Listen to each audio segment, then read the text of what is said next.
Assalamualaikum warahmatullahi wabarakatuh. Perkenalkan, saya Duria Fikasari, guru kelas 6 dari SD Negeri Seloharjo yang mengampu mata pelajaran IPAS.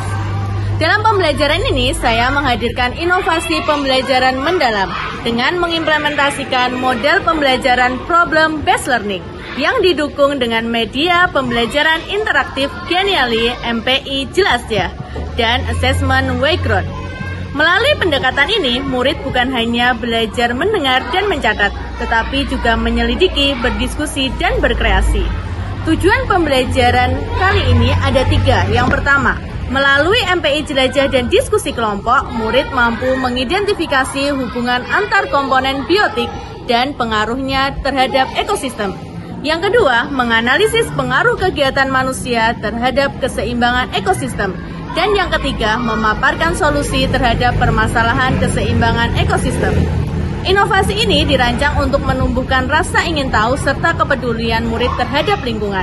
Hingga pada akhirnya pembelajaran ini mampu meningkatkan hasil belajar murid serta menumbuhkan kesadaran mereka sebagai penjaga keseimbangan alam di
pagi hari ini, Buya akan cek untuk kehadiran hari ini. Nanti silahkan saat Buya panggil namanya, angkat tangannya dan ucapkan hadir. Adira Habibi, Afifah Aprilia, Asana Taya. Kita punya video, yuk kita saksikan bersama dulu ya. Sistem yang ada di sawah ini nanti akan sama dengan ekosistem yang ada di laut? Beda. Kira-kira apa bedanya? Produsennya. Assessment awalnya kita akan menggunakan Wayground berbasis kertas. Setiap dari kalian sudah mendapatkan kertasnya? Sudah. Di kertas ini sudah terdapat kode huruf. Ada A, B, C, dan D.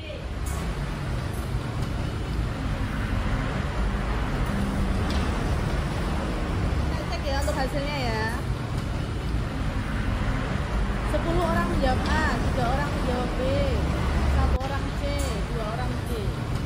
Nanti ya, untuk tujuan pembelajarannya, yang pertama, melalui MPI jelajah dan diskusi kelompok, murid mampu mengidentifikasi hubungan antar komponen biotik dan pengaruhnya terhadap ekosistem rantai makanan yang Buya bawakan. Yuk, juga ikut? Ya. Terus fitoplanktonnya jadi bagaimana? Semakin banyak, semakin kami menjadi 4 kelompok. Setiap kelompok nanti terdiri dari 4. Ada yang mau bantu Buya untuk membagi kelompoknya? Oke, Mas Yuda. Yuk, minta tolong Mas Yuda untuk dibagi kelompoknya. Kelompok 1, kelompok 2, kelompok 3.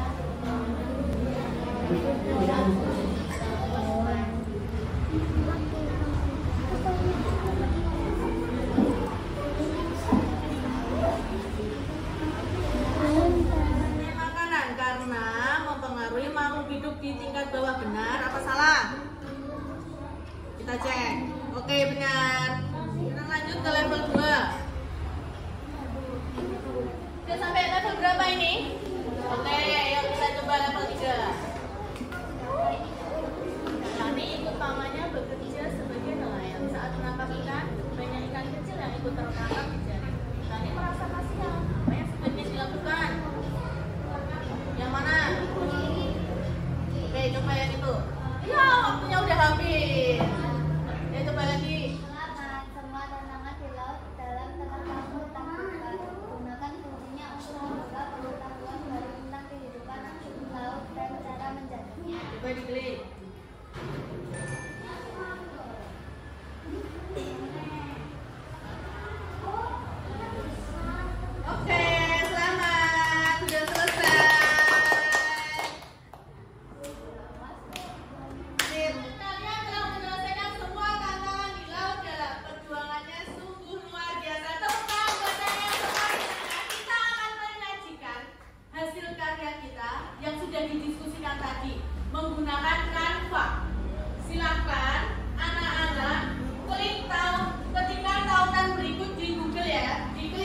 Silakan diketikkan bit.ly/hasil karya jelajah.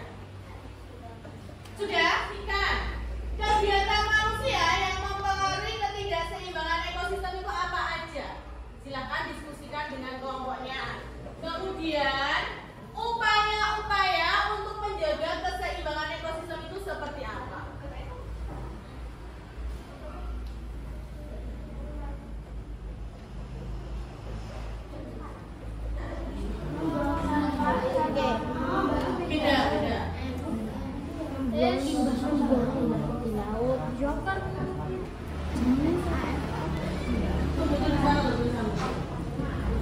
Gantian 3 nggak apa-apa. Coba. Merusak terumbu karang ikan. Merusak terumbu karang.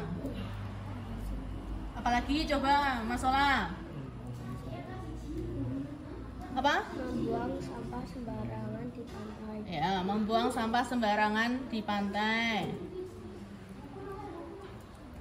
Assalamualaikum warahmatullahi wabarakatuh. Waalaikumsalam warahmatullahi wabarakatuh. Perkenalkan, kami dari kelompok 2 akan membacakan hasil presentasi diskusi kelompok kami. Kegiatan manusia yang mempengaruhi ketidakseimbangan ekosistem. 1. Membuang limbah pabrik di laut. 2. Menggunakan bahan meledak untuk menangkap ikan. 3. Merusak terumbu karang. 4. Membuang sampah sembarangan di pantai. Oke. Selanjutnya jaga keseimbangan ekosistem. 1. Mengolah limbah sebelum dibuang. 2. Menangkap ikan dengan pancing atau jaring. 3. Tidak merusak terumbu karang. 4. Membuang sampah pada tempatnya. Maju presentasi. Nah, dari hasil diskusi yang telah kalian lakukan, coba kita evaluasi kegiatan manusia seperti apa sih yang mempengaruhi keseimbangan lingkungan itu. Apa aja kegiatan manusia yang membuat ekosistem itu menjadi tidak seimbang? Membuang limbah ke laut, betul. Katakan boleh? Menangkap ikan dengan bahan meledak. Oke, betul. Membuang sampah. Merusak terumbu karang. Ya, kalau di laut adalah suatu kondisi di mana interaksi antara komponen-komponen di dalamnya berlangsung secara harmonis dan seimbang. Keseimbangan ekosistem ini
Terus yang lainnya?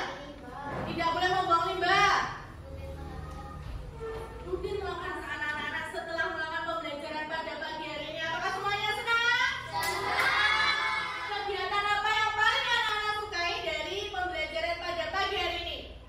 Oke, Mas Prabu. Saat kuis, Bagus, pada saat kuis. Saat diskusi kelompok. Insya Allah minggu depan kita ketemu lagi untuk pembahasan di materi berikutnya, yaitu tentang magnet. Magnet, gila.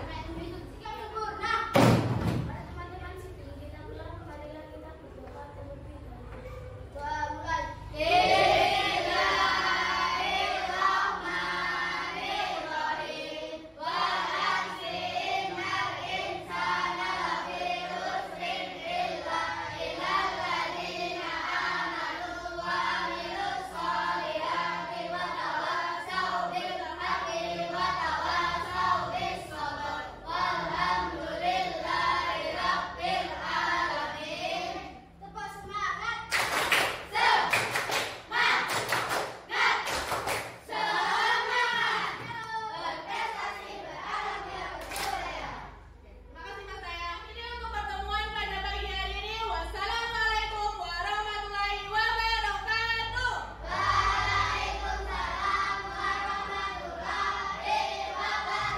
Bagaimana nih perasaan anak-anak setelah pembelajaran kemarin? seru banget. Bagian mana menurut kalian yang paling seru? Saat bermain kuis, berdiskusi kelompok, bermain dengan MPI jelajah, bermain di Canva. Hal baru apa yang kalian peroleh setelah pembelajaran kemarin? Ternyata belajar tidak cuma dengan menulis dan mendengarkan, tetapi juga bisa dengan bermain game. Tahu bagaimana cara menjaga ekosistem laut. Bisa memanfaatkan komputer untuk belajar. Bisa belajar presentasi. Pembelajaran mendalam berbasis digital ini, saya melihat bagaimana teknologi bisa menjadi jembatan bagi murid untuk belajar dengan cara yang menyenangkan dan bermakna.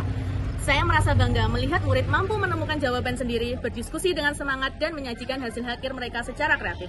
Pengalaman ini semakin meyakinkan saya bahwa inovasi dalam pendidikan bukan hanya tentang alat digitalnya, tetapi tentang bagaimana guru mampu menggunakannya untuk menyalakan rasa ingin tahu murid. Dari saya, Duria Fikasari, yang percaya bahwa inovasi pembelajaran mendalam berbasis digital mampu menumbuhkan generasi pembelajaran yang kritis, kreatif, dan peduli terhadap lingkungan sekitarnya. Terima kasih. Wassalamualaikum warahmatullahi wabarakatuh.